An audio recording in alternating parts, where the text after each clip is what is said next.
Ineditados. Conversas para além do livro. Um programa da editora UFSM.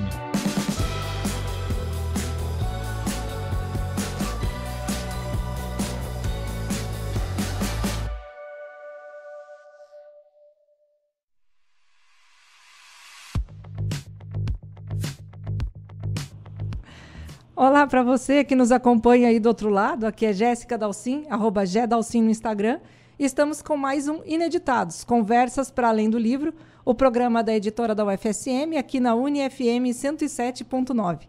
Você pode acompanhar as iniciativas da editora no Instagram, em @editoraufsm, e ainda no @livraria e grife UFSM e também no @Ineditados Podcast. A nossa loja ela fica ali na entrada da UFSM, aqui no campus de Santa Maria, com muita coisa legal. Recebemos várias novidades agora para volta às aulas, copos, canecas, bolsas, planners, tudo para tu sair por aí exibindo lindamente a UFSM. E dando sequência ao nosso mês dedicado às artes e letras, o episódio de hoje é uma conversa com uma dupla de artistas já conhecidos aqui na nossa cidade e na nossa universidade. Sejam bem-vindos, Brasiliano, o Brasa, e Douglas Dornelles Medeiros. Sejam muito bem-vindos. Obrigado, boa tarde. Aqui está falando o Brasa. Essa é a sua voz? Primeiramente agradecendo, né, o convite, aí sempre muito feliz por poder estar aqui compartilhando esse universo, né, de cultura de pintura, dos murais, né, do grafite. Então, obrigado mesmo. Douglas. Boa tarde, pessoal. É um prazer estar aqui, Douglas falando, e é uma imensa satisfação poder estar aqui para a gente falar de arte, grafite, mural. O nosso episódio, a gente está falando assim, arte na rua. A gente vai falar do que for, né? Não temos assim um escopo, porque justamente é essa coisa libertária que rege esse tipo de arte, né? Não tem quadradinho, coisinha fechada. Mas vamos começar. A gente já estava aqui numa conversa mega empolgada antes do episódio começar. Brasa, conta então da tua infância. A gente estava falando muito no lúdico, nas cores, enfim. Conta da tua infância, depois a gente passa para o Douglas. Como é que vocês, em um primeiro momento da vida, lá na infância, se sentiram chamados, né? O olhar atraído, né? Como o Douglas estava falando, sobre certos elementos e que hoje fazem parte do fazer diário de vocês, o fazer profissional, né? Não, perfeito, assim, ó, olha, então tá pegando desde desse proto-artista. E já fala como é que veio essa figura, o Brasiliano, que é um nome artístico, e daí tem um apelido que é eu vou começar do meio, que é esse começo, assim, ó, Brasiliano, porque eu sou nascido em Santa Maria, mas eu fui embora ainda na infância para Brasília e voltei no finalzinho da adolescência, já no começo da minha fase adulta, que foi mais ou menos no final dos anos 90. E lá em 96, por aí, quando eu estive aqui, o pessoal começava, como eu estava vindo de Brasília, começava a me chamar de brasiliano. Só que, claro, quem é de Brasília é brasiliense. Então, o apelido é sempre baseado nos erros. E aí ficou esse brasiliano, e daquele momento ainda de cultura em 96 de skate. Só que eu comecei a grafitar mesmo em 2001. Sabe, assim, e aí eu vou pular, mas eu vou voltar, né, que primeiramente, assim, 2001 por quê? Por influência que nós tivemos a visita aqui em Santa Maria do Luiz Flávio Trampo, né, que é um grafiteiro porto-alegrense. Então a gente conseguiu perceber o que era, entender a saída para pintar nas ruas como algo cultural. O que é cultural? Que você cultiva, que você tem a intenção. Então, toda semana a gente se juntava coletivamente, juntava nossas tintas e íamos procurar os lugares para pintar, entendeu? Então, aquilo ali acabou virando esse hábito que a gente carregou e a gente começou a compreender que aquilo ia reverberar, que cada vez tinham mais pessoas agregando, né? Depois eu vou contar isso também, porque a gente está falando do momento pré ainda a internet, né? Ainda não tinha essa possibilidade de conversa. Então, muitas pessoas, às vezes, quando a gente ia encontrar pessoas de outros bairros, como o pessoal de Camobi e o pessoal do centro, e a gente que vinha da leste também, a gente deixava recado nos orelhões escritos. E, entendeu? Aí o pessoal, a gente via que tinha uma marcação de alguém que a gente não conhecia. Aí naquela época não dava pra numerar as pessoas, né? A gente tava falando do começo da cultura do grafite de Santa Maria. E aí, às vezes, a gente via assim, olha lá, tem uma tag, né? Tag é a assinatura do artista de rua. E aí a gente pensava assim, não, vamos deixar uma mensagem no lado. Ó, tal dia, tal lugar, vamos se encontrar, né? Pra poder se encontrar. E a gente marcava e se encontrava. Era a sabe? rede social mais rede social do que nunca. Nos orelhões escritos, isso mesmo, sabe? Isso só pra para compreender esse momento assim de começo. Claro que a gente usufruía também muito dos fotologs, assim, ali foi também para poder comunicar fora da cidade, que a gente fotografava, né, os grafites que vinham pelos trens, né? Mas eu não quero atropelar ainda, calma, vou voltar na infância. Para entender primeiro a questão poética, né? De chegar ali, olha, eu vim, como eu falei, dessa infância oitentista e noventista de Brasília. Tipo, então, era uma coisa assim muito cheia ia muito cinema, frequentava muito banca de revista, tava sempre uma efervescência cultural maior, né? Uma efervescência cultural, assim, de possibilidades, assim. Muito ligado a shows também de bandas, possibilidades também na época já estava finalzinho do LP, começo do CD e tal, DVD, finalzinho do locador, então era tanta coisa, sabe? Assim, a musicalidade de Brasília, desde os anos 80, então, né, exporta para o Brasil. Pro Brasil inteiro. Então nos atravessava essa quantidade, então eu tive acesso a muitos conteúdos assim, nessa época, assim. Até uma das coisas que eu tive na infância foi o contato com o mangá Akira, né? Naquela época que estava sendo lançado, eu tive a possibilidade, imagina. E eu olhava assim, até uma das primeiras coisas que eu gostei quando eu tive a chance, que eu estava bem jovem ainda, era porque falava palavrão, sabe? Uma coisa meio infantil. Mas assim, já começava assim, nossa, os caras têm um quadrinho aqui que tem palavrão, sabe? E isso eu estou dando um exemplo assim para compreender isso. E aí quando a gente pula para esse momento já adolescente, assim, vamos dizer, a gente então tinha essa sede, essa fome por criar, por estar novo, né? Então, quando eu cheguei aqui nessa transição, que eu vim morar mesmo perto de 2000, 2001, e eu olhava que estava assim, na minha experiência de vida, né? Eu olhava que estava tudo acontecendo lá fora e estava tudo atrasado aqui. Sabe? Mas, exato. Tu entende? Mas sabe por quê? Porque assim, ó, a gente chegou sobre o hip hop assim como exemplo. Já, por mais que tivesse, mas estava tendo o Diário de Detento estourando no MTV, sabe? Então, o que eu visualizava? O rap estava acontecendo. Aquela época já tinha aquela revista Grafite como exemplo, né, do que era do Terceiro Mundo, do Binho, então, os Gêmeos, sabe? A gente já tinha vários materiais lá em 2000. Sabe? Não era uma... E aí, a pessoa, a maior referência de grafite que é o trampo, né, até hoje, é uma cultura que a gente tinha a possibilidade de conviver com as pessoas que estão criando, sabe? Isso também é uma coisa muito, muito importante, sabe? Eu só imagino porque isso acontecia em todas as áreas. Quer dizer, a gente via que tinha todo um cenário já sendo comentado, estabelecido fora, e chegava que as pessoas não sabiam nem quem era, nem nada. E não tinha ainda... eu não digo nenhuma organização, mas esse fluxo de continuidade. Então, aí, quando a gente teve essa consciência, por isso que a gente continuou. Então, a gente tem a primeira geração ainda viva, né? Ainda ativa, a Pops, o Rafael e outras pessoas que estavam bem nesse começo, no proto. Para fazer uma ilustração aqui. Quando a gente ia nas lojas que vendiam, não vou mencionar o nome das lojas, até porque nem existem mais, mas a gente ia comprar um CD do Rancid, eles ofereciam do Hanson. Isso. Porque Hanson era pop, estava na mídia, não sei o quê, mas tu chegava com alguma coisa... Eles, às vezes, tinham lá o CD. Mas eles nem sabiam do que se tratava, porque era um cenário paralelo, mais underground, mais alternativo, que não vendia para eles, enfim, era outra coisa. E às vezes, como tu falou assim, Hanson e tal, mas são coisas que nós já conseguimos visualizar em MTV, como exemplo, algumas outras coisas assim, e mesmo assim, no cotidiano, a gente não conseguia. Exato. Comprar um CD no Nirvana, eu me lembro o cara falar assim, Nirvana? Não é um cara, não é uma banda. Mas pode entender, mas eu não estou falando isso de desmerecer, porque eu acho assim, ó... Zeitgeist, mas pensa que, assim como nós, assim, essa geração, ela tava sedenta, sabe? Ela tava com gana, sabe? Ela tava com esse combustível todo querendo. Então, quando a gente conseguiu dar esse start, começou... O lance do rap, assim, como exemplo, na época, começou um monte de grupos a se organizar. A gente começou... No grafite começou a ter várias crios, né? Crios são grupos de grafiteiros juntos, né? E que se juntam para pintar. Então, isso também foi foi essa proto-ideia, mas eu sempre falo, a importância é ter essa gana juvenil, né? Que é importantíssimo, assim, vir com tudo. É um idealismo, né? É um idealismo e a pessoa consegue observar o seu entorno e dizer, eu consigo fazer parte dessa cena. Se ela não existe, eu vou fazer existir, né? Uhum. E tu, Douglas, como é que foi? O pequenino Douglas, em algum momento, eu ouvi tu falar andando de carro com o papai? Sim. A minha infância, até os 4 anos de idade, eu morei na Vila Prado e a minha casa era uma casinha que ficava no mesmo terreno que a casa da minha avó. E os meus tios tudo moravam perto, assim. E eu tinha um primo que era mais velho que eu e a única brincadeira que era compatível entre nós era o desenho. Então ele vinha desenhar comigo para brincar junto, a gente ficava brincando de desenhar ou de massinha de modelar, né?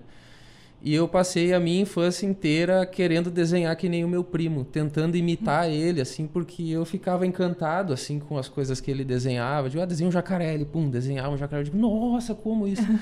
E eu passei a minha infância inteira imitando o meu primo, né? E essa referência fez com que eu desenhasse na escola. Então eu no colégio era aquele aluno que desenhava na classe, chegava segunda-feira e as funcionárias da limpeza tinham limpado as classes. Eu chegava, meu Deus, acabou minha obra. E tinha até essa fama assim de ser o desenhista da sala, essa Tu coisa. nunca fez desenho na classe e se arrependeu depois porque ficou tão bom e tu, poxa, eu devia ter feito no papel. Depois apagaram, né? Enfim, e aquele desenho, né? Quando não apagava, eu continuava ele no outro dia, então daqui a pouco a classe estava toda... Trabalho de dias. Sim, dias de trabalho ali, enfim. Eu era daquele aluno que ouvia a aula, mas eu gostava de manusear, fazer o desenho ali enquanto ouvia, né?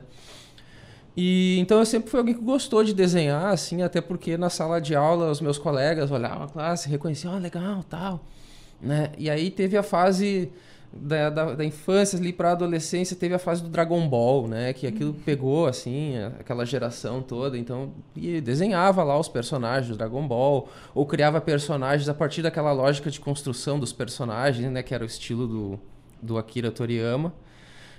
O Brasa falou do Akira, eu assisti a animação, que aquilo ali também me chocou um monte, assim, porque era pesadíssimo, assim, o filme, né? E na minha adolescência, também a MTV foi muito importante, porque tinha lá aqueles clipes do Gorillaz que marcou pra mim, é uma coisa que eu lembro bastante, assim. E outra influência que me marcou bastante foram a banda Ratos de Porão, que aquilo pra mim também foi muito louco, assim, pra mim, enfim, assim, pela questão de família, de casa, aquilo ali era uma coisa nova, assim, porque em casa ninguém escutava rock em casa, né? Então eu vi aquilo ali e fiquei... E tu falou agora há pouco das lojas que vendiam CD, né? Eu lembro que naquela época, assim, na minha adolescência, eu tinha uns 14 anos por aí, tu ia na loja e dava pra te escutar o CD, tu pedia, eu queria ver esse CD aqui. As outras faixas, porque às vezes as músicas e tal.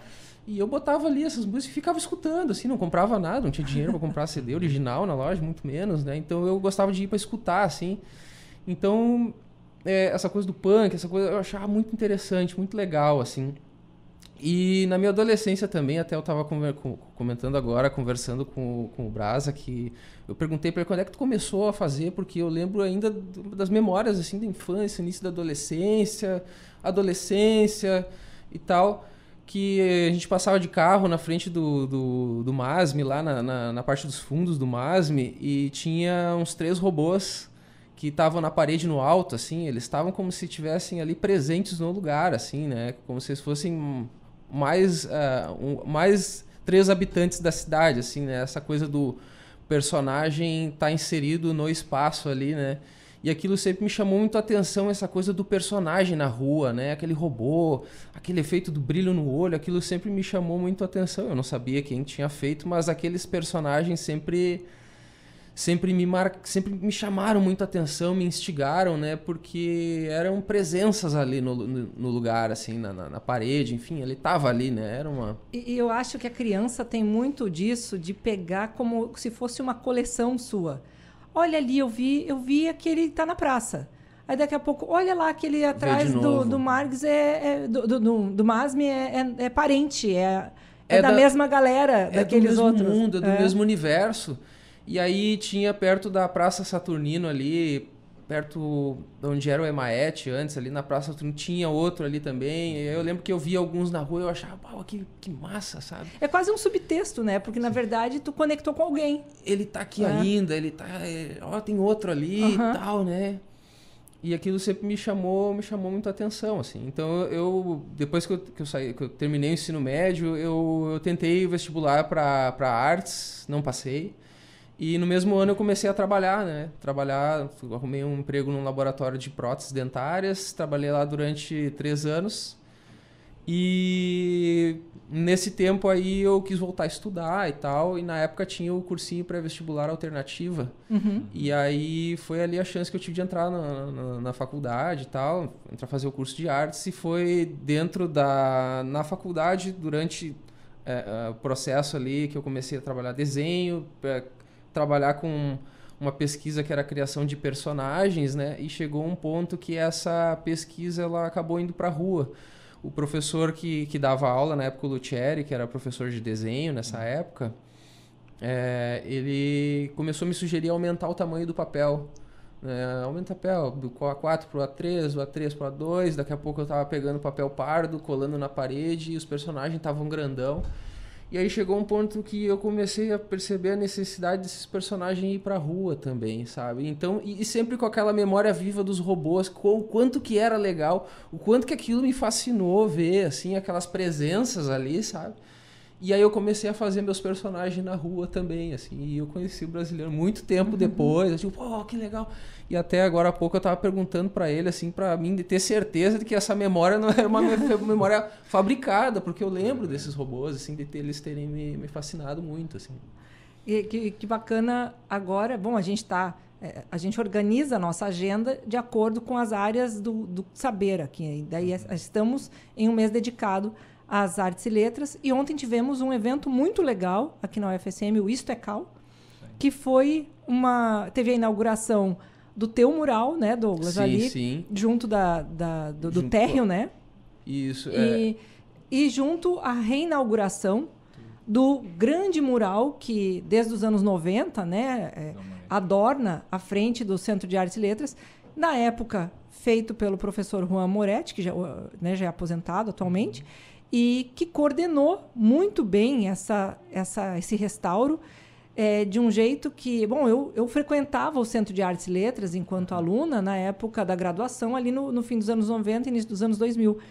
E eu acredito que, não sei se pela qualidade da tinta, eu acho que ele nunca esteve tão lindo, nem quando foi a sua criação original. Essa profundidade que as cores deram, a quantia de camadas, porque, claro, com o tempo vai ficando mais lavadinho, desbotadinho, mas eu nunca vi ele tão pujante. Eu não sei o que fizeram que ficou lindo, né? E ontem o evento contou com artistas da música, contou com a nossa livraria, estava lá também com os nossos produtos, nossos livros. Então, foi um negócio muito legal, um dia lindo, que ainda facilitou, né? Ajudou. Então, conta um pouco como é que é essa experiência tua de estar na universidade em várias frentes, Sim. Inclusive no nosso espaço cultural. Sim. Né? Tu comentou que está fazendo licenciatura. Sim, eu tô como é que é fazendo. isso até em um futuro, assim, o que a licenciatura, né? Tu tem uma vontade de ir para a docência depois? Na verdade, assim, eu me formei em bacharelado em 2017, né? Então, dali em diante, depois de formado, é aquela coisa, né? Vamos trabalhar, tal, viver da arte, tentar trabalhar daquilo do que eu me formei e tal. E então eu tentei trabalhar em várias frentes, assim, tipo, tatuagem, pintura mural, desenho por encomenda. E nisso aí a gente acaba muitas vezes alienando o nosso trabalho, porque tu pega trabalhos comerciais para fazer, tu vai fazer aquilo que o cliente pede, senão não tem negócio, sabe? Então, assim, de lá para cá, assim, eu fiz muito trabalho em escola, em pinturas murais de escola, e pouco trabalho dentro daquela linha de trabalho, assim, de criação pessoal, própria e tal. E eu comecei a fazer licenciatura por lembrar dos conselhos que o Zé, que era o professor da escultura lá, do curso de artes, que ele sempre dizia para nós, cara, vocês têm que fazer a licenciatura, porque a licenciatura ela vai garantir para ti uma renda fixa do trabalho e tu vai poder se dedicar melhor à tua poética pessoal, assim, né? E aí eu comecei a fazer a licenciatura em 2022, assim, Por questão de necessidade mesmo, de ter uma renda fixa, enfim, de ter um trabalho ali que me garanta ali a longo prazo, assim. Porque uma coisa que o brasileiro pode comentar também e tal, sobre como que é essa coisa, assim, de tu viver como artista, né? Como é que é pagar as contas do mês, assim, com o trabalho de artista, assim, porque não é uma tarefa fácil, né? E então, mas foi por aí que eu entrei na licenciatura, sabe? E também porque depois que eu me formei, eu trabalhei muito em oficinas.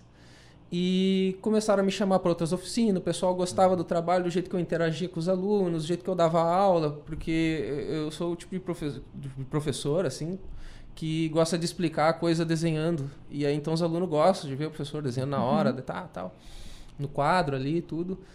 E aí eu acabei vendo que, a licenciatura acho que vai ser legal, sabe? Eu gosto de dar aula, tudo, mas eu sei que é um desafio tremendo, assim, ser professor, e acabei entrando nessa, assim. E... o que eu poderia falar agora? Tu tinha comentado sobre o mural da Moretti no início, ali, sobre a questão das cores. E eu trabalhei também na revitalização do mural ali como bolsista e tal. E realmente a tinta que foi usada ali foi uma tinta de alta qualidade. E a gente tentou sempre buscar seguir no projeto original, mas como o projeto original eram fotos tiradas dos anos 90, foram digitalizadas, muita foto se perdeu da época, então a gente tentou seguir o máximo possível o original, mas tentando realçar cores, contrastes, então mais ou menos que foi isso, assim. Conseguiram com louvor, porque ficou muito legal. Muito obrigado, agradeço em nome da equipe lá. Brasa, conta, assim, tu participou da seleção, né? Que nós, quando abrimos um edital para fazer justamente esse mural interno lá no nosso espaço cultural, para o qual o Douglas foi o selecionado, nós tivemos outros candidatos e o Brasa foi um dos nossos avaliadores. Isso mesmo. E aí... Ali foi bem interessante, né? Porque todas as questões, foi um alinhamento muito interessante. Porque todas as questões que eu coloquei lá, sabe, assim, e eu só mostrei para a equipe, né? Quando eles viram, bateram com o que tu tinha proposto. Que eu tinha feito. Tópicos a considerar, assim. Eu falei, tópicos a considerar aqui, ó, gente, ó, dá uma olhada nisso aqui. Aí tu foi o cara que preencheu tinha essa esses percepção. critérios. Então, aí eu falei assim, ó, viu só, então é uma pessoa mais apta para estar para esse projeto. Assim, como exemplo, sabe, assim, de... Sim. Eu falei assim, como tinha essas especificidades, assim, sabe, né, de... para acontecer, para fazer e tudo mais, tecnicamente lá, sabe? E na época nós comentamos, eu acho que até na tua entrevista a gente chegou a comentar sobre isso, que é a vida do trabalho para o comércio, né? Para esse cliente que chega com uma ideia para a sua fachada, ou seja, ela tem uma representação que já está comunicando mais objetivamente alguma coisa que às vezes tem que dialogar com uma identidade visual que já existe. Né? Guardadas as devidas proporções, ali conosco tu teve uma certa liberdade criativa porque a proposta era aberta, mas nós demos um briefing exato do que era desejado, né? Todo edital ele tem ali as especificações dele, a gente sempre tenta fazer dentro daquilo que está pedido ali, né? Exato. Mas... Eu ia comentar, só complementar, que ele comentou também sobre a questão da vida do artista. Claro. Que eu acho assim, uma coisa muito importante. Que primeiramente quando a gente se compreende, né, dentro desse círculo do artista, que a gente não vai ser normal como socialmente vai, tipo, essa questão de férias em dezembro, sabe, tipo, tudo isso para nós na forma quando a gente trabalha com isso não é bem assim que funciona. Ou então eu digo porque eu estou dizendo isso da forma da nossa realidade brasileira, sabe, dentro do nosso estado, sabe, a gente realmente, se tu conversa com pessoas de fora, em outros países, outros lugares assim, a gente convive com medo do empobrecimento. A gente convive com medo, sabe, que a nossa queda é diferente. Tu entende? Se você é francês, se você é espanhol, você tem um problema econômico, sabe, existe um subsídio do Estado, sabe, para te ajudar e tudo mais. Aqui parece que a gente tá na beira da miséria, sabe, assim, em pouco tempo a gente não consegue pagar nosso aluguel, a gente não consegue, sabe, pagar nossas contas diárias. A corda bamba então, é mais real. É muito perigoso, assim, então a gente tem sempre essa porcentagem, como tu falou, que nos traz a querer, não, vamos fazer uma graduação. Eu também estou nas letras agora, eu estou em bacharelado, mas na minha ideia é uma graduação. Como eu não tenho nenhuma graduação, pelo menos é um símbolo de algo que possa, né, me ajudar nessa insegurança do futuro. A gente tem essa questão. E que isso é uma coisa também muito importante refletir, porque até mesmo quando a gente adentra o universo profissional, o mural mesmo, assim. Eu trabalhei com a Guji, que é de Santa Catarina, e com o Negrito de São Paulo, e eles têm um fluxo cotidiano de trabalho diferente. Eu tenho que dividir, às vezes, com outro. Até eu sou uma pessoa, um artista mais... que eu acordo de segunda a segunda em projetos, dentro de projetos. Já é um caminho bem... Mas olha só quanto tempo também, né? Já faz 20 anos para poder alinhar isso. Então eu tenho que sempre calcular as vacas magras, né, e as vacas gordas. Eu tenho que, quando eu tô com o dinheiro, eu tenho que segurar o dinheiro, porque depois eu posso passar por um momento assim que não vai ter tanto. Então isso é uma coisa complexa. Porque também na hora da nossa produção, como eu te falei, eu sempre falo, quem quer ficar nessa área, tentar sempre trabalhar próximo sabe? Quando tu falou, virar um professor de arte, é maravilha no aspecto que tu tá próximo, o que tenta não entrar no outro ramo. Porque isso aí também, como que o professor falou, ele é uma coisa complexa, porque a exaustão cotidiana de dedicação, qualquer outro tipo de coisa, ela não vai te dar a tua disposição para tu virar para tu ter sabe? Depois das 7 tu vira um super artista. Não vai, cara. Tu vai estar cansado, desgastado, sabe? Cuidando de outras coisas. E como é que esse artista vai... Eu não digo, não é concorrer, que não é a palavra, mas como é que você vai dar de frente com a qualidade e com a excelência que exige de você? Sim. Tu tem que ser um cara, assim como tem um cara em Nova York, como tem um cara em São Paulo, tem você aqui em Santa Maria. Sim, eu posso entregar a mesma qualidade do cara, mas o meu tempo preciso de tempo para fazer. Fragmentado em outros receios, sabe? O cara tá pensando nos projetos dele lá com nova marca, com outro patrocinador, sabe?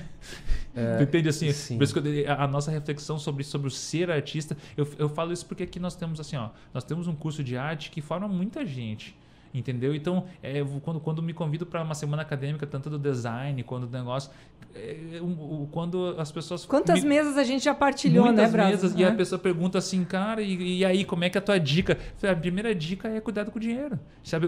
Vai trabalhando, eu sei que a porcentagem, quando você tá jovem, você tá trabalhando, você faz muita coisa de graça, aí depois você tenta pegar essa porcentagem dos projetos que você faz só por gosto, mas que não vai dar nada de financeiramente, e tenta diminuir essa porcentagem. Quando passar dos 50%, assim, hoje tu vai, segunda-feira, você pensa que mais de 50% do que tu vai trabalhar, tu vai receber, esse é um ponto da profissionalização, tá ligado? Para você, como isso é importante. Porque isso influencia muito emocionalmente, psicologicamente. Você tá lá jovem, você tá com 19 anos, você tá com 20 anos, você tá com, ainda, às vezes, morando com os amigos, morando com os pais, e tu quer dar aquele... E aí o que acontece? Você vai espelhar vamos chamar nos normais, nas pessoas que entram dentro daquilo lá, e aí você vai se dar mal. Porque uma das coisas é trabalhar essa ideia, não normal, como se fosse, né, esse cronograma de ter um carro, de ter uma casa, de ter uma... Então, tudo bem, isso vai, mas é que o artista ele passa pelaquela questão que eu quero primeiro me realizar. Sabe, assim, eu quero ter o meu sonho, quando precisa falar assim, o sonho, qual é o teu sonho? Casa e carro. Não. A casa e o carro, ele vai, se eu quero primeiro fazer aquele projeto, eu quero fazer uma empena, e aquela empena vai gerar o dinheiro para ter minha casa e o carro. Tu entende que tem um outro filtro do desejo antes de chegar, né, nesse processo final. Então, eu só queria comentar sobre isso. Por favor, do artista, mas por favor, sabe, pé no chão nesse aspecto também, que senão a gente vai acabar caindo no mercado 6x1 aí, gente. Isso é denso, não é uma brincadeira, né? Não é só uma crítica vazia, sabe? E não adianta, o nosso recurso mais limitado é tempo. Tu não tem como fazer tudo, difícil. Não tem. Vai acabar elegendo aquilo que é o teu ganha-pão, ou aquilo que está rendendo mais. E quanto mais tu te dedica àquilo que te rende, mais aquilo te toma, mais aquilo te sequestra. É né? Isso aí. É isso aí. Eu acredito que sejam... Para quem está nos ouvindo, né, a gurizada, principalmente. A gente está aqui, Brasa comentando, nessa semana faz 44 anos, não é verdade? Isso aí. E aí, e tu, Douglas? Eu estou com 36.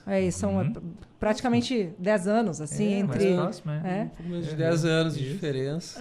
Mas são percepções já de dois momentos diferentes, momentos dessa construção social da arte aqui na cidade, né? Já vislumbrando outras coisas.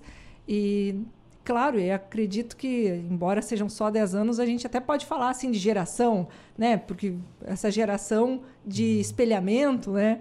Porque te inspirou, né, Douglas? Sim, porque como eu estava dizendo, assim, a minha visão de grafite ela foi construída a partir de ver os trabalhos do Brasiliano, do Rafael Itaqui, da Pops, que é da Teneves, que eu vejo bastante, até hoje ela faz também, que foram as primeiras referências que eu tive do grafite da cidade, assim, né?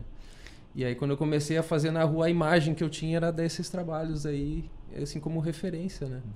E a gente pode agora, a gente está indo para a segunda metade do episódio, eu acho que era legal a gente falar sobre essa transformação que a arte de rua promove.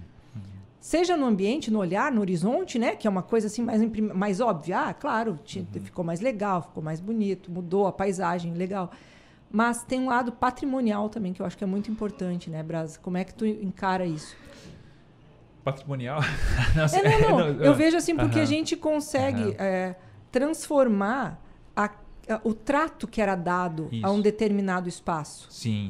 Por meio dessa inserção. E daí, eu acho que daí dá para falar, até porque a nossa audiência é grande, a gente não sabe, né, exatamente de onde cada um parte do seu entendimento, mas o que é a pichação, por que o grafite é o grafite. Tá. Né, eu acho que é legal trazer essa... Eu acho assim, ó, tem 2 pontos. Assim. Eu vou querer colocar sobre a questão como é que a relação... Esse proto não, mas ainda esse embrião do grafite ali que nós estamos falando do Santa Maria, a gente se juntava e ia para muito pintar escolas públicas em bairros. Sem ter atravessador, não tinha prefeitura, não tinha ninguém fazendo essa conexão. Era o cara, eu moro na Maringá e eu falei com a diretora e vamos. Se juntava, todo mundo ia e tudo mais, se encontrava lá. Então, quer dizer, a gente conseguia ir lá nesse domingo que a gente passava, cada um dedicando seu tempo para isso, era uma relação social do artista com a sociedade direto.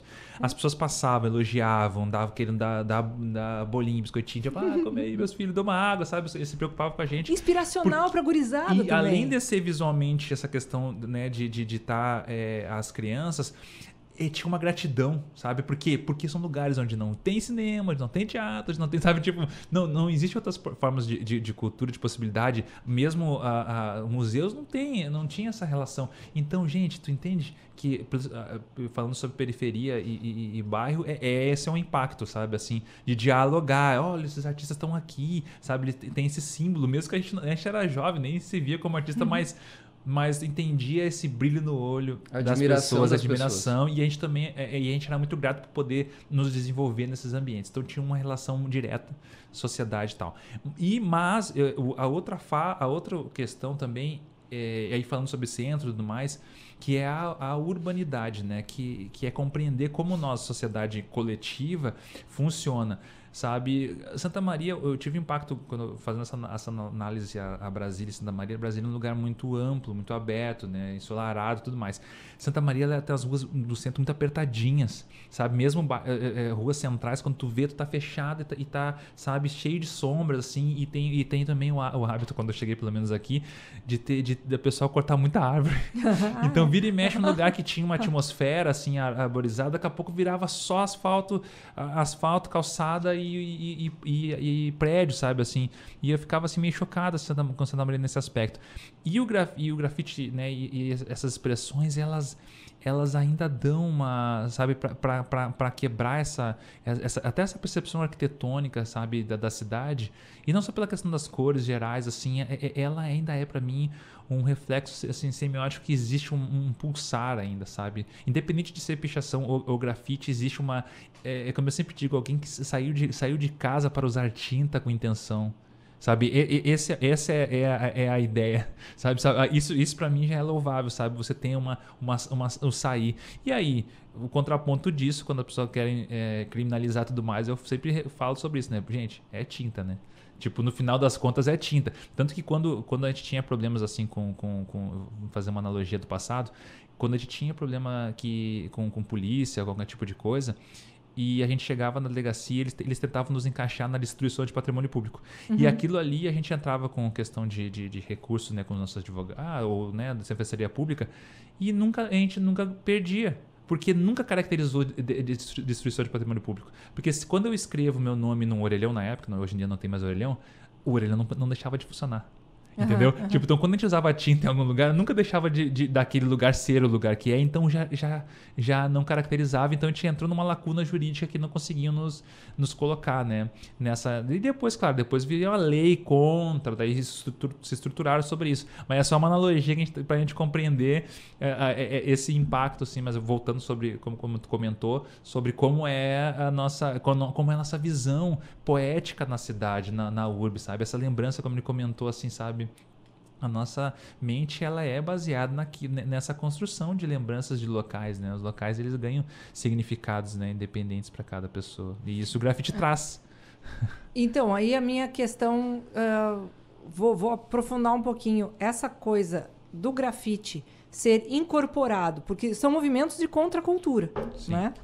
Aí, dentro de toda uma miríade de coisas da contracultura, o grafite se torna cultura. Né? Ele é agregado como um movimento de valorização, e as pessoas querem ver seus muros. Eu ofereço meu muro para a arte do grafite. Isso. Como é que vocês encaram isso, Douglas? Começa sobre como é que tu vivencia isso, encara isso no teu cotidiano profissional. Assim, tu chegou a viver essa migração? Não, eu assim, ó, eu teve um momento que era por conta de uma pesquisa que eu estava fazendo na universidade mesmo, na minha graduação, que era sobre personagens e os espaços públicos, como eles eram utilizados, né? Então eu criava uns personagens assim que tinham cabeça de bicho. Então, de novo, aquela coisa da infância, né? Eu lembro do desenho que eu assistia quando era criança, o Esquadrão Marte, que eram uns motoqueiros, uns ratos e tal. E eu sempre achava muito legal aquilo. Então eu comecei a criar personagens com esses simbolismos, assim, né? A cabeça de rato e tal. E aí, a primeira vez que eu comecei a fazer na rua, assim, foi quando me convidaram para participar de um evento, que eu acho que era os 5 anos da revista Viés, que tinha, acho que nem existe mais a revista. Concha Acústica, não vai? Que foi na Concha Acústica. E me convidaram para ir lá e tal, fazer uma intervenção, mostrar meu trabalho, porque eles tinham feito um texto sobre o meu trabalho. E aí eu fui, e aí chegando lá, eu tinha pedido para eles disseram, não, diz aí o material que tu vai querer usar que a gente compra. Eu digo, beleza, tinta preta, tinta branca, rolinho, pincel, tá ótimo, porque daí eu consigo fazer alguma coisa. E aí chegando lá, assim, eu fiquei observando as pessoas utilizando a concha, né? Então, um sentado, reclinado, assim, na grama, assim, eu já digo, pô, legal. Pedi licença pro cara, assim, e pintei um personagem na parede, logo atrás dele, assim, do jeito que ele tava sentado, assim, tipo, colocar na parede do espaço ali, na superfície do espaço, aquilo que acontece ali mesmo. Seja a pessoa assistindo ao show, ou seja, na hora que eu estava pintando, foi no meio do pessoal, assim, então tava a gurizada... Eu não lembro qual que era a banda que estava tocando na época, então a galera escorada com o pé na parede, eu fiz um personagem do mesmo jeito, copo na mão e tal. E o pessoal sentado, então um personagem sentado na parte onde dava para fazer e tal. E aí eu buscava pegar os gestos das pessoas no lugar e colocar esses personagens ali, sabe? Como se eles estivessem utilizando o espaço. Mas eu, assim, eu sempre fiz em espaços públicos, assim, e com, digamos assim, com uma certa autorização, sempre... Por exemplo, no evento ali da Concha Acústica não tinha uma autorização da prefeitura, mas foi feito dentro de um evento onde todo mundo ali estava concordando que era legal que eu fizesse, sabe? Eu acho que depois eu vou te pedir para comentar. Essa é uma virada de chave, assim, né? Essa coisa assim de tu ver que o lugar ele tá disponível para a arte que tu quer fazer e a arte que tu vai fazer, ela vai se sentir bem ali onde tu vai colocar. O Zé, lembrando de novo, o Zé é professor de escultura, ele sempre fala para nós que a escultura ela tem que se sentir bem aonde tu vai pôr. E o mural é a mesma coisa, sabe? O grafite é a mesma coisa. Então eu fiz outra na frente no arquivo histórico, no arquivo histórico municipal que fica nos fundos da biblioteca pública. Lá foi dentro de um contexto onde eu era estagiário do MASME e aí conversando com o diretor eles me autorizaram a fazer uma intervenção ali. Aí, então eu fiz. Ali era um lugar onde a gente, quando ia montar a exposição na sala do arquivo ali, sempre tinha colchão compensado, que era muita gente ia dormir embaixo porque tinha uma parte coberta na frente da porta, assim. E aí, então, quando eu fui fazer ali, tinha já o colchão ali, então eu já fiz um personagem dormindo ali, sabe? Aí, no dia que eu fui pintar, tinha um casalzinho matando aula ali, se pegando, eu fiz o casalzinho na parede ali, se pegando, mão na bunda, tudo. Aí eu lembro de ver uns pichos em cima do prédio, eu digo, pô, beleza, vou pegar uma escada, vou subir lá em cima, vou fazer uns personagens lá em cima também. Até quando eles fizeram uma restauração, quando eles fizeram uma pintura nova, eles esqueceram de pintar em cima, então aqueles personagens que estavam lá em cima. Só dá pra ver de longe, né? Então quem tava embaixo não enxergava, então ficaram lá um tempo. E é uma coisa interessante também, que agora me lembrei, assim, que uns personagens que eu fiz na Concha Acústica, eu fiz eles na parede onde tava. Tinha já um grafite feito que era um letreiro, que eu não vou me lembrar. Eu tenho a foto, registrar, mas agora de cabeça assim, não vou me lembrar. E eu fiz os personagens como se eles tivessem escorado na parede, ou seja, não era um atropelo, assim, mas a ideia era fazer a pintura interagir com o que já tinha, sabe? E anos depois eu voltei ali e tinham feito um outro letreiro, eu acho que era Intox, que é a tag. Um outro letreiro, só que eles fizeram o letreiro e recortaram preservaram os personagens do mesmo jeito. Poxa, que legal, os caras mudaram o fundo, mas deixaram meus personagens ali, assim, tipo, pô, que legal, sabe, essa coisa do teu trabalho, apesar de eu não conhecer quem fez, dele ser acolhido por essa galera, sabe, de ser reconhecido como uma coisa que, pô, merece estar ali ainda, sabe? E, enfim, depois eu fiz em outros espaços públicos, eu fiz na pista de skate, no Farrezão e tal, mas depois, com o tempo, eu acabei parando de fazer, assim, porque, de novo, assim, a questão de trabalho, a vida, filho pequeno, necessidade de grana, trabalhei, arrumei um emprego CLT, depois, mas sempre assim, tentando conciliar com o que eu podia fazer. Então, tipo, o emprego que eu consegui depois, eu trabalhava de madrugada, mas de dia eu dava aula de desenho, quando surgia murais eu pintava de tarde, então sempre tentando não deixar de fazer a prática artística, assim, sempre mantendo esse processo, sabe? E voltei a fazer na rua de uns 3 anos pra cá, só que aí eu faço lá no meu bairro, lá na Teneves, tem a pista de skate lá, que ninguém anda mais de skate lá, porque a pista deteriorada, enfim, a pista ela serve para tudo menos para andar de skate, então eu comecei a trabalhar, fazer uns grafites, uns desenhos, umas pinturas ali no ginásio Oreco ali, que é um espaço público, e é um jeito que eu tenho assim de tornar o lugar mais colorido, proporcionar um pouco de prazer sensorial para as pessoas que vão ali frequentar, porque muita família vai final de semana, leva as crianças para brincar na pracinha, então comecei a trabalhar mais ali, assim, faço um passarinho colorido aqui, um outro personagem ali, e aí vou fazendo ali, sabe? Mas sempre busquei fazer em espaços públicos, assim, sabe? Para que ele pudesse atingir o máximo de pessoas possível, para que as pessoas pudessem curtir sem eu ter o receio de que o dono chamou a polícia, vou arrumar um processo, sabe? É isso que eu quero que o Brasa conte, porque é uma virada de chave, né? Sim. Em um dado momento a pessoa tá receosa, né? Tá fazendo a sua arte, mas talvez na correria, na pressa, porque alguma coisa pode acontecer para arrumar problema. E no outro momento ela é convidada. Então, né? mas sabe que... Tome aqui a tinta, eu dou a tinta para você. Isso. Né? Mas esses momentos, eles são muito trabalhados, né, no decorrer dos anos. Porque eu digo assim, quando a gente vai com o começo é sempre complexo, mas com o passar dos anos, grandes marcas também foram acoplando. Eu me lembro muito bem, assim, sabe? A gente estava lá na rua fazendo, daqui a pouco aparecia Carolina Herrera com spray de grafite, mas com a propaganda de grafite, tipo, com a linguagem. Puma, grandes marcas assim, em propagandas, assim. Estou dando um exemplo de algumas coisas que são assim, que daí as pessoas cotidianas assim começam a interagir com isso.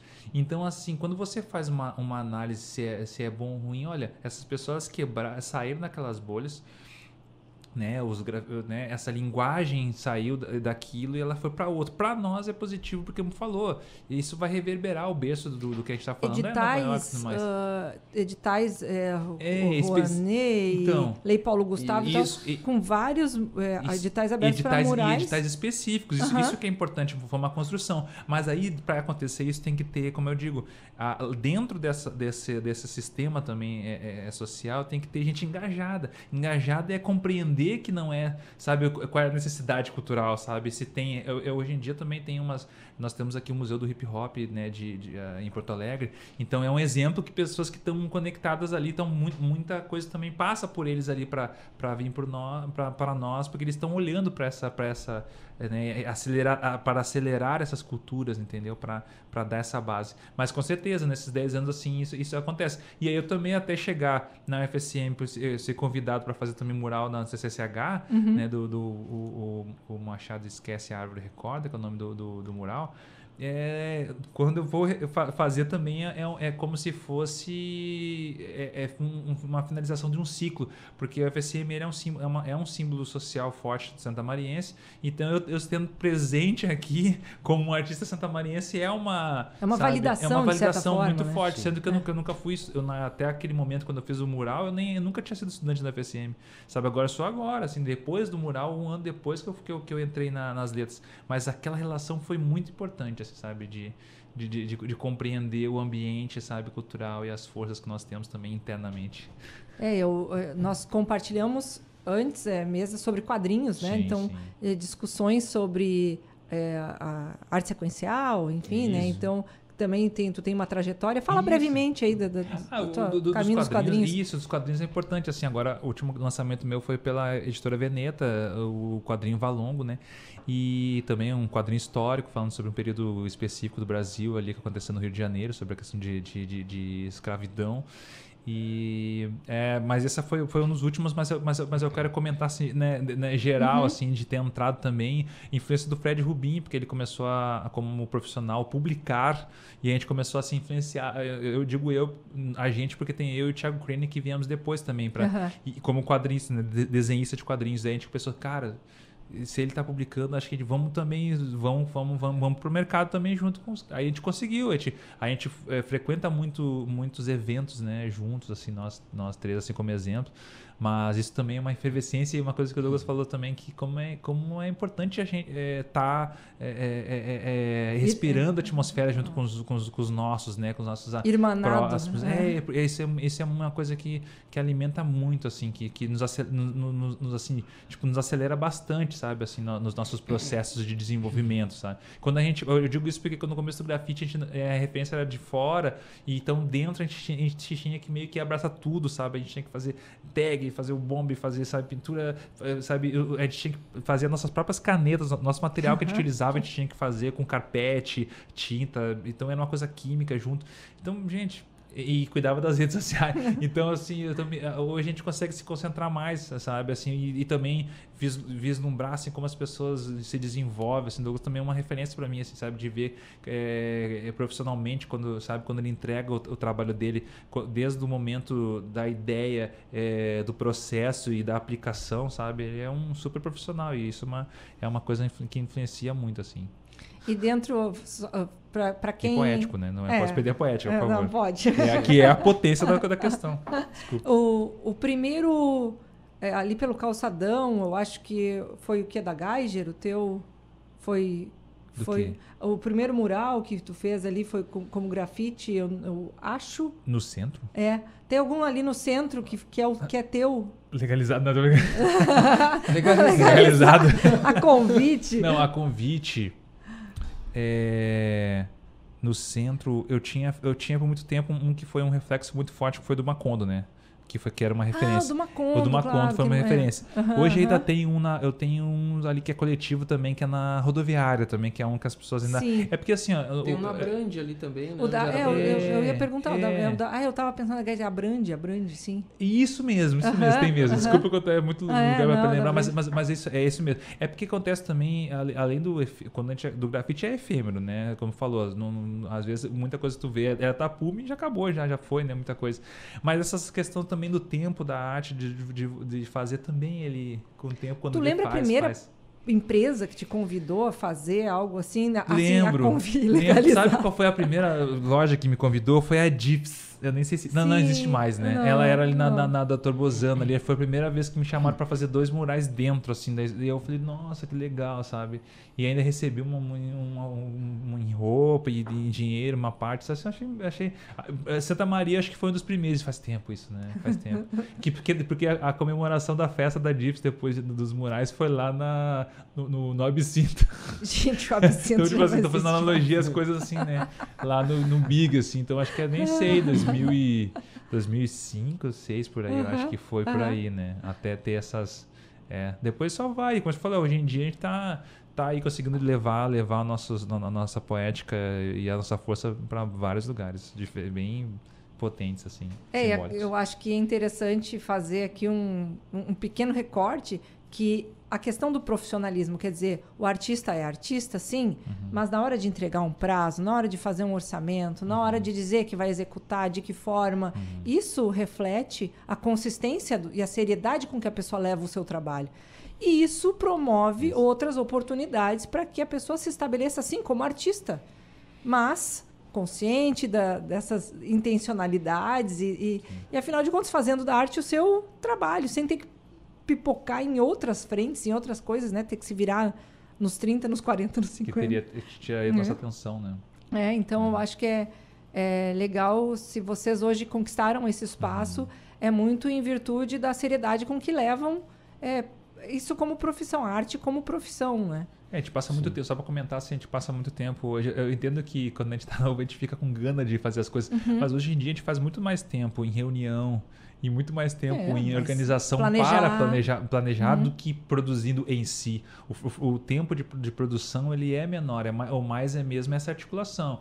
Vai tal lugar, até acontecer um mural, sabe? Não é até o ponto de você ter a tinta e produzir, isso aí é um fragmento do processo. Mas isso aí é uma percepção de que a gente vai entendendo como artista, que como nós, mais do que a técnica, é a nossa percepção de conceito.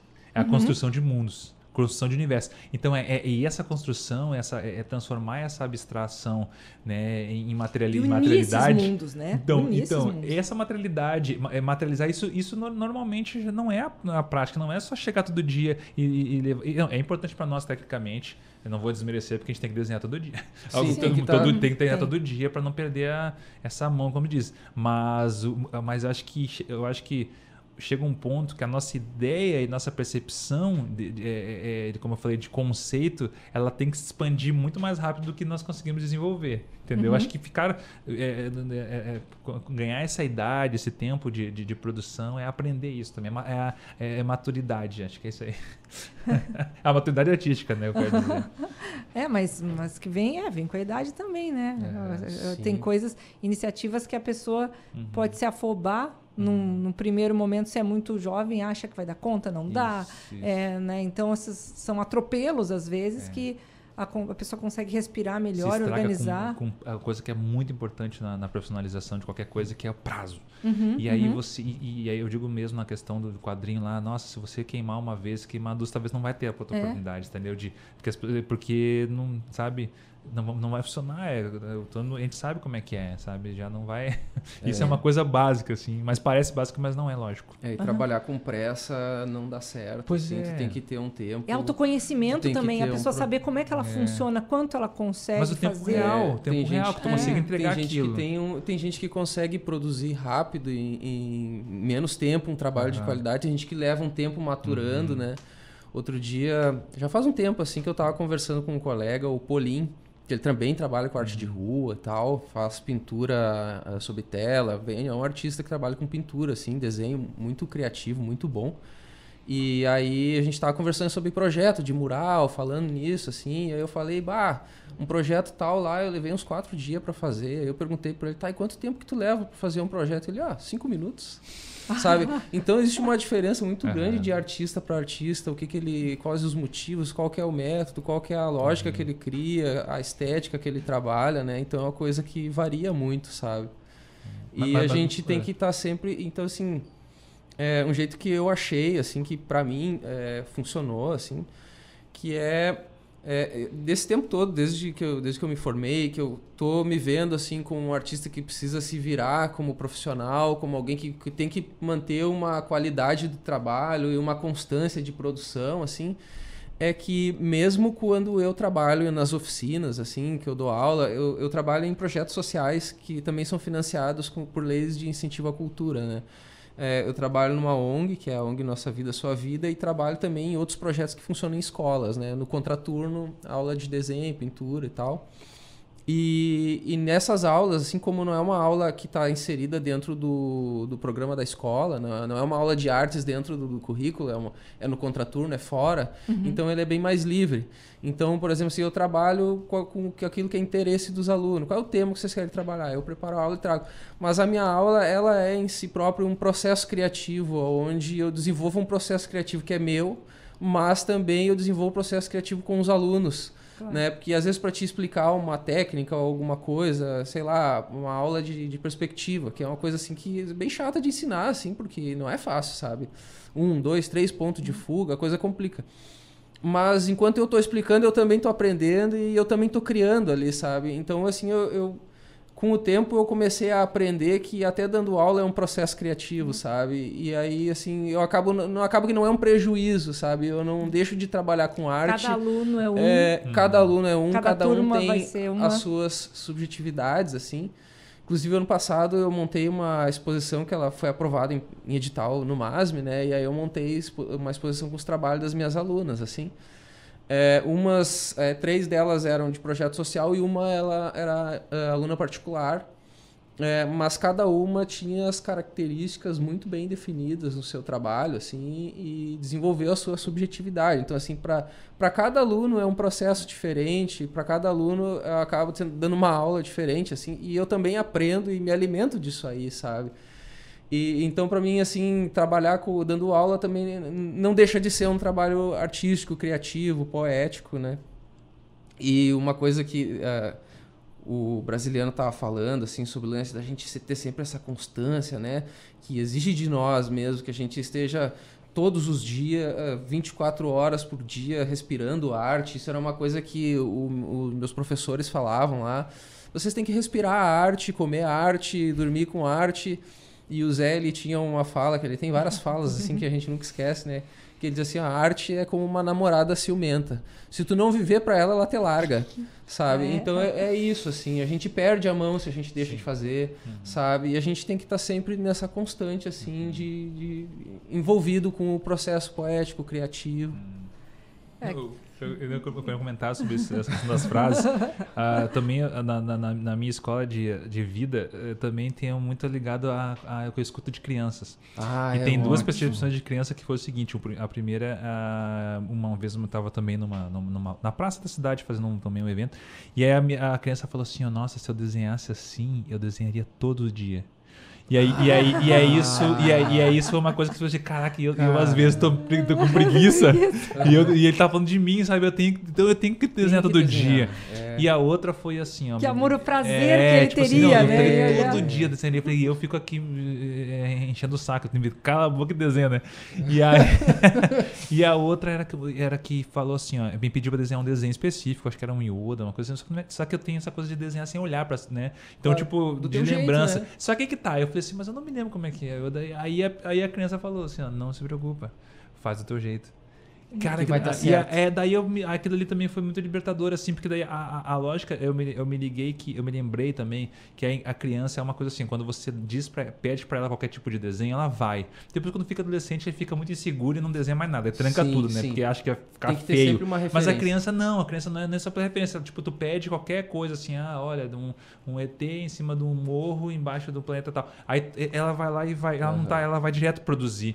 E eu acho que a gente também, nesses nossos limites, é meio isso também, sabe? A gente se limita muito assim, eu sou desenhar mais tal coisa, eu não vou muito para aquele lado que possa ser meu ponto fraco. Não. E aí que você vai, sabe, se desenvolver. Então, trazer do teu jeito, dá todo estilo. Gente, a conversa está ótima e eu até me arrependo de não ter feito 2 episódios, um com cada um, né? Mas a gente precisa encerrar, que chegamos aqui no limite do nosso tempo.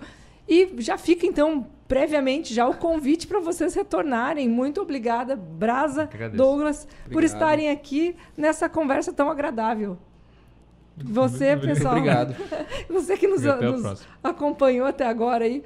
Um grande abraço, muito obrigada e seguimos na semana que vem. Ineditados.